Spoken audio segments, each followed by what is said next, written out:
With a rustling sound, I threw away the birthday present Bob had given to our daughter, Catherine, into the trash can. What are you doing? Say sorry now. With a fierce look, my mother-in-law, looking like something out of a horror movie, glared at me. Did you see the content of the card? As she looked at the card, she began to tremble. Admittedly, discarding a gift from a loving father into the trash without handing it over to Catherine was wrong. However, after seeing the content of the card, there was no way I could happily give it to Catherine. Catherine is only 4 years old. She's in the middle of her preschool years, and she's at her most adorable. Everyone, including Bob, both our parents, and all our relatives, are totally smitten by her. She has received so many gifts, and I'm truly grateful for them. For some reason, Bob bought a separate gift and kept it a secret, not even telling me what it was. I was excited to see what was inside, not just for Catherine but for me as well.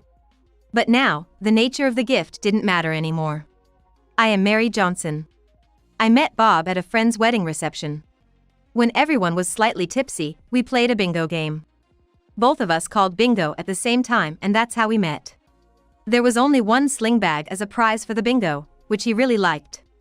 I gave it to him, and we agreed to meet another day so he could buy me a different one. That's how our relationship started and quickly led to marriage. It seemed very fast, but Bob was 30 and I was 32. Our ideal was to have 3 kids, so we thought the sooner, the better. Both my parents passed away early, so I was the only one from my side during our family's first meeting. As soon as I started my greeting, my mother-in-law said, "Oh, you came alone? Don't tell me you're one of those with an unknown background?" That was way out of line. She doesn't even know about my family background. There are things one should and shouldn't say. My mother passed away when I was in high school. I wanted to get along with Bob's mother just like I would with my own mother, but she immediately put me off. Bob told her, a bit angrily, Mary's parents just passed away early. But her sarcastic comments didn't stop. Aren't you older than Bob? Can you even give birth to a healthy baby? It was clear she had serious reservations about me marrying her son. Bob and his father tried to reason with her, but she wasn't the type to back down. Joe, Bob. She might be a nice woman, but I don't think she's right for Bob. He could find someone younger and prettier, someone just perfect for him. Not some late bloomer with an unclear background. The more she spoke, the worse it got.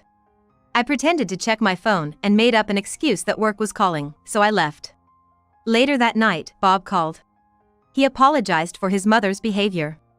Both Bob and his father promised that this wouldn't happen again.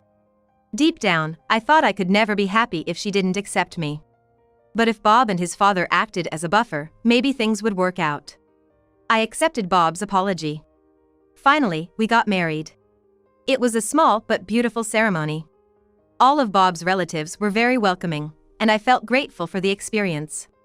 Even my mother-in-law was very kind and thoughtful that day. I thought, this must be the real her. We can get along.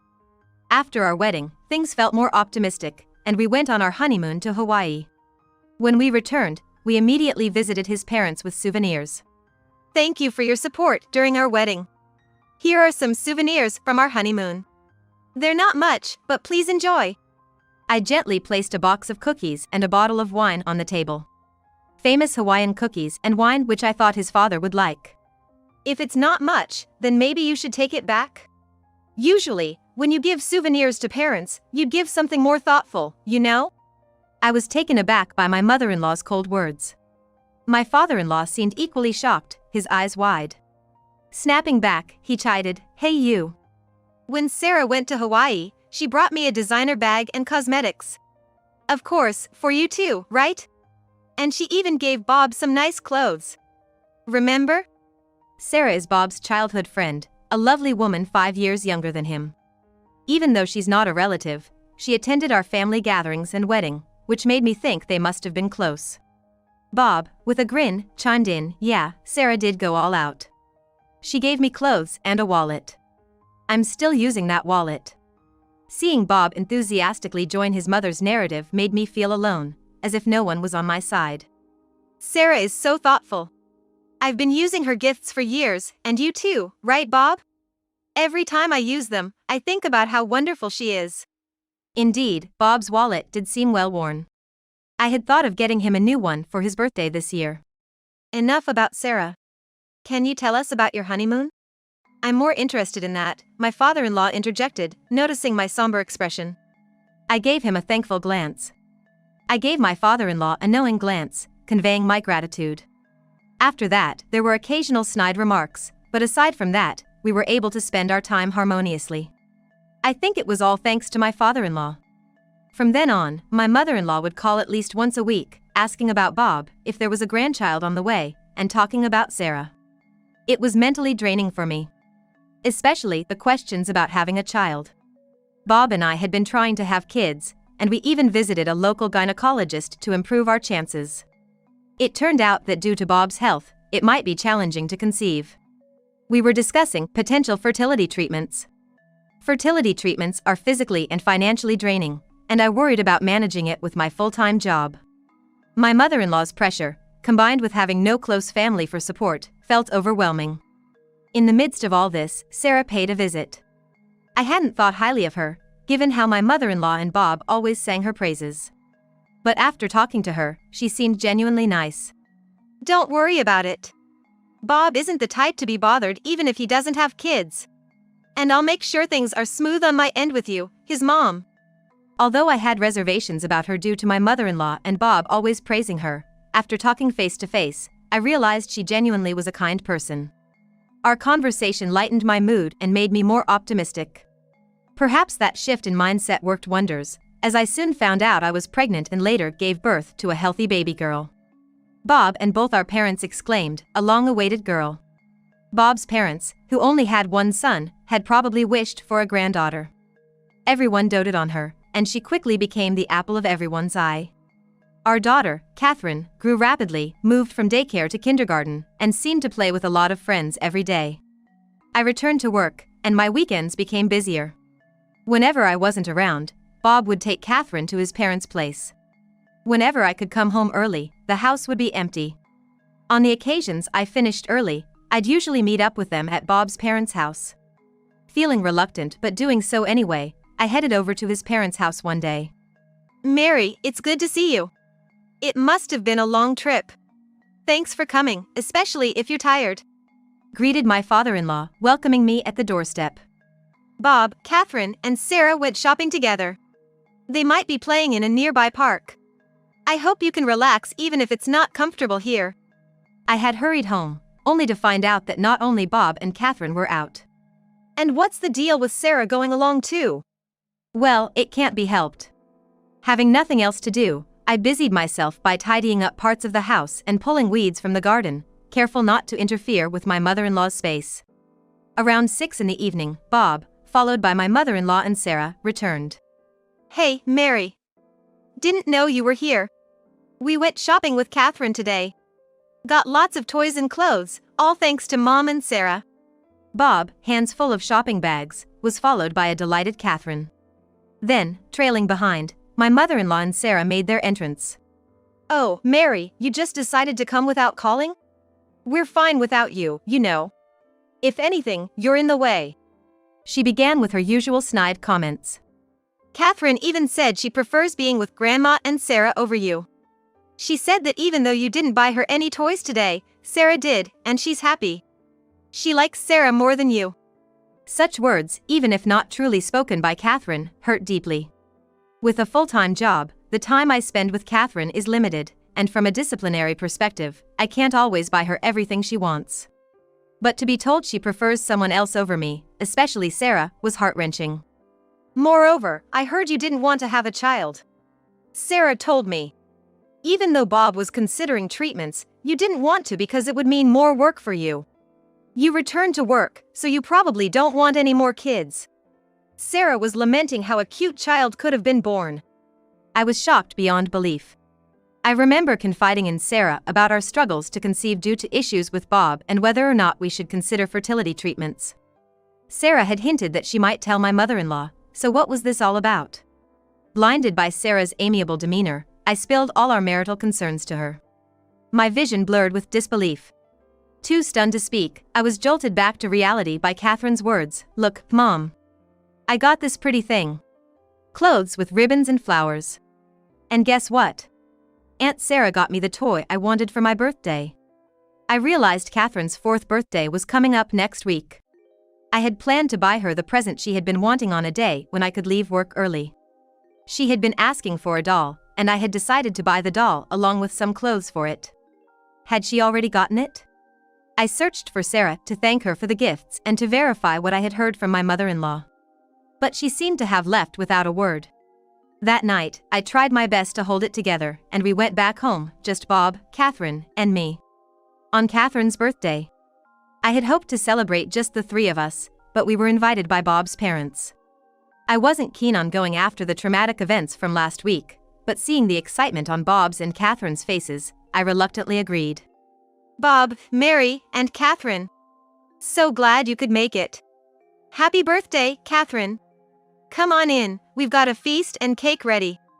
And of course, presents too. Catherine, with a gleeful yay, darted towards the living room. She was excited about her presents. Before even touching the birthday meal, she was all over the mountain of gifts. Looking at the beautifully wrapped presents made even a parent like me excited. Among them was a notably large gift, which was the one Bob had chosen. Reading the card attached to it made my blood boil. And I threw Bob's gift for Catherine into the trash bin. What on earth are you doing? Apologize now. My mother-in-law, with a face contorted in rage, stared me down. Did you read what's inside the card? As she read the card, my mother-in-law began to tremble. Sure, throwing away Catherine's present from her father was a big no-no. But after reading that card, there was no way I could have given it to her with a smile on my face. Catherine, now 4 and in the prime of her preschool days, was the darling of the entire family. Everyone adored her, Bob's and my parents, and all our relatives. She had received plenty of gifts, and I was grateful for that. For some reason, Bob had gotten her a separate gift and wouldn't even hint at what it was. I was as eager as Catherine to find out what it was. But the card changed all that. The relatives present were equally puzzled. Bob, what's the meaning of this? The card says, from Dad and Mom Sarah. What's that about? Yes, the message card said, from Dad and Mom Sarah. I presumed they bought it during their shopping trip last week. It was probably the electronic piano Catherine had wanted. It's pricey, so we had planned to gift it to her when she started elementary school. But it seemed they had already gone ahead and bought it. I don't know anything about that card. I haven't touched that gift since we bought it last week. Stumbling over his words, Bob began to make excuses. It's not about that. You've been bringing Catherine here all the time. And you both keep mentioning Sarah. Were you having an affair? My rage got the best of me, and I yelled, momentarily forgetting we were in front of family. The realization that he could have been cheating all this time suddenly put things into perspective. Despite my reluctance, Bob often took Catherine to his parents' house without me. He had stopped talking about our treatments once he began visiting his family more. He used to be more considerate about my relationship with his family, but once he started making these solo trips, he would only say I didn't have to join if I didn't want to. And there was more. As my anger grew, I was interrupted by a familiar voice. Hello. Happy birthday, Catherine. Did you like the present? You wanted that electronic piano, right? It was Sarah's carefree voice. She and Bob had indeed bought the present together. Sarah, hello. What's this about you being Sarah Mama? Sarah looked taken aback, probably surprised to see me there. Sarah probably thought that my husband had told me about his relationship with her, and she assumed I'd be too angry to show up. Oh, it's you, Mary. How've you been? What brings you here? I wonder if, during this past week, my husband had promised Sarah he would tell me about their relationship. That's why she thought it would be just Bob and Catherine celebrating her birthday. Well, I'm here because I'm Catherine's mother and Bob's wife. And who are you to act so brazenly? I was fuming at Sarah's audacity, acting like nothing was wrong. If this were a comic, steam would be shooting from my ears, or better yet, my head might be depicted as exploding. You're just some older woman. Bob never really got along with you, and he's always had a thing for me. He probably just married you on a whim, but he truly likes me. I'm younger, prettier, and way better than a disliked woman like you. So this was the true nature of the ever-friendly Sarah. When you turn things inside out, she's just a wicked woman in disguise. How dare you? So you're really a spiteful woman. How foolish of me to confide in you. Everything I shared with you was probably relayed verbatim, or worse, twisted, to my mother-in-law, wasn't it? Sarah burst out laughing, her laughter dripping with condescension. Calling me spiteful is a bit much, huh? But maybe you're right. Being cute has its perks. What a devilish woman. Appearances can be deceiving. She always seemed so kind, but her current expression was twisted. Anyways, where's the thank you for the gift? If your daughter's gonna be my daughter, you'd better teach her some manners. I was both furious and dumbfounded. I couldn't comprehend why she believed I'd divorce Bob and give up Catherine. What do you mean your daughter? Even if we did divorce, there's no way I'd give up Catherine. The thought of giving up Catherine was inconceivable. No matter how poor we became, I'd always want to raise Catherine by my side. No way? You should ask her yourself. Catherine told me she likes me better since I'm kind and let her do whatever she wants. Those words hit me like a ton of bricks. Admittedly, I wasn't a mother who spoiled Catherine. I would tell her no when necessary and tried to teach her the value of restraint by not buying her every toy she wanted. So, did she prefer Sarah because she was allowed to do as she pleased and received any toy she wanted? I was at a loss for words. Into this silence, a sweet voice chimed in. I like Mommy the best. Sarah, you just like Daddy, right? You never hug me and comfort me like Mommy does. You only hold hands with Daddy. Catherine's words were so precious that I hugged her tightly, tears streaming down my face. Children can see things more clearly than adults realize. I was overjoyed to know that Catherine recognized and valued the love I showed her. My absolute favorite is Mommy. And Grandpa. Grandma shouldn't say mean things to Mommy. And I don't like Daddy or Sarah. Even when we go out, they just talk to each other and never play with me. Kids are brutally honest. Catherine must have sensed Bob's infidelity. I was furious not only about the affair but also about how it made Catherine feel. Bob, what the heck? You've been cheating on me with Sarah. It's infuriating enough that you cheated, but to do it in front of Catherine is even worse. I'll just come out and say it before you do. Let's get a divorce. My vision blurred red with rage, but I tried to speak calmly. Bob glanced around, as if searching for an ally among our relatives. Wait, Bob, what's going on? You and Sarah were having an affair? And Sarah, didn't you say Mary was a terrible mother? That she was always harsh on Catherine, almost bordering on abuse? I looked at my mother-in-law in shock. Did she truly believe I was abusing Catherine? Sarah looked alarmed. Bob was frantically looking around for help. Bob, I've long thought you should have married Sarah. We could have had many more grandchildren by now. And didn't Sarah say you weren't getting along with Mary? Living in that cluttered house without much housework done, I felt sorry for you. I was so taken aback, I couldn't speak. The two of them had deceived my mother-in-law as well. It wasn't surprising that she was confused since they had involved her without my knowledge. Listening to Catherine, it doesn't seem like Mary is neglecting her duties as a mother. Mary, I apologize. I admit I was disappointed initially that Bob didn't marry Sarah and made some snide comments. But you always treated me kindly despite that. When I tried to build a better relationship with you and talk to Sarah, she told me you didn't like me and wished I'd just go away. Clearly, I was mistaken. I'm truly sorry. I was taken aback by this sudden apology from my mother-in-law, but if she was constantly fed lies, it made sense she'd hold some resentment towards me. It's almost laughable to think someone as stern as her was so easily deceived. To say I could completely forgive everything she'd done would be a stretch. But judging from her tone and expression, it seemed she genuinely regretted her actions. So, I reluctantly accepted her apology, understanding she too had been manipulated by Sarah. Understood. I'll let it slide. But if anything like this happens again, I'll cut ties with you for good. That said, I'm definitely severing ties with Bob. In this mess, my mother-in-law and I were kindred spirits, both deceived by Bob and Sarah. Bob, what have you done? You're the worst. Don't ever step foot in this house again. The same goes for you, Sarah. Mary, I'm so sorry. Can you ever forgive us? Even my father-in-law apologized to me. Sir, ma'am, please don't say such things. If I had many children with Bob, they'd be your grandchildren, right? Bob is your only child and heir to this family. If you disown him now, you might regret it later. Please, think it over. Despite ruining everything, Sarah was audacious. Still speaking up confidently to my father-in-law. I couldn't fathom how she could be so bold. Sarah, how do you know we only have one child? It seems you hardly listened when I confided in you. Bob has a fertility issue which made it challenging for us to conceive. We miraculously had Catherine, but for siblings, we would need fertility treatments.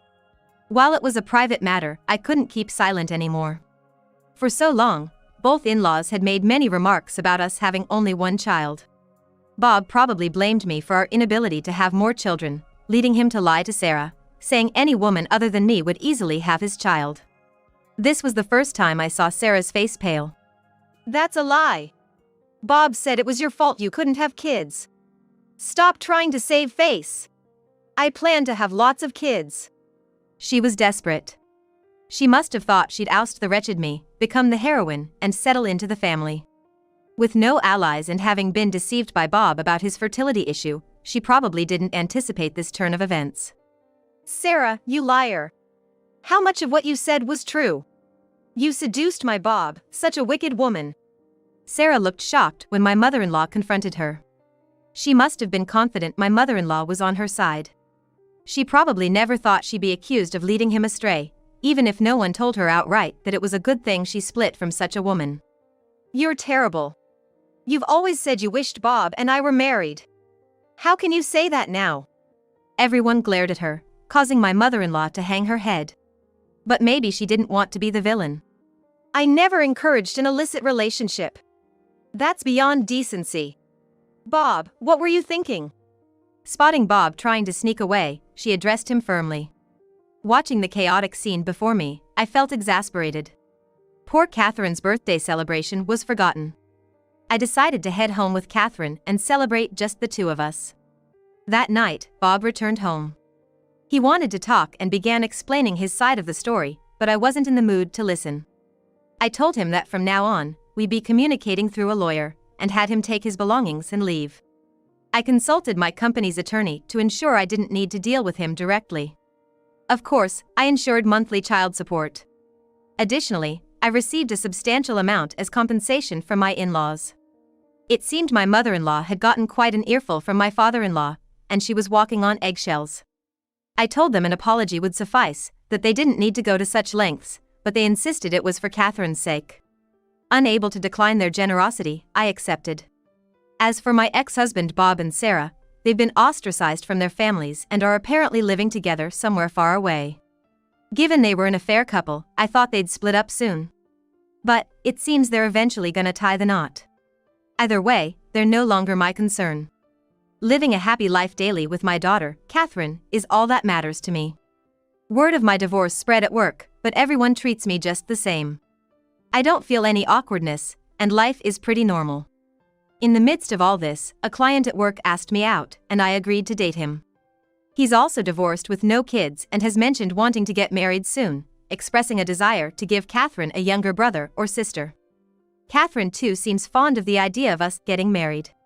Before I knew it, she turned 7.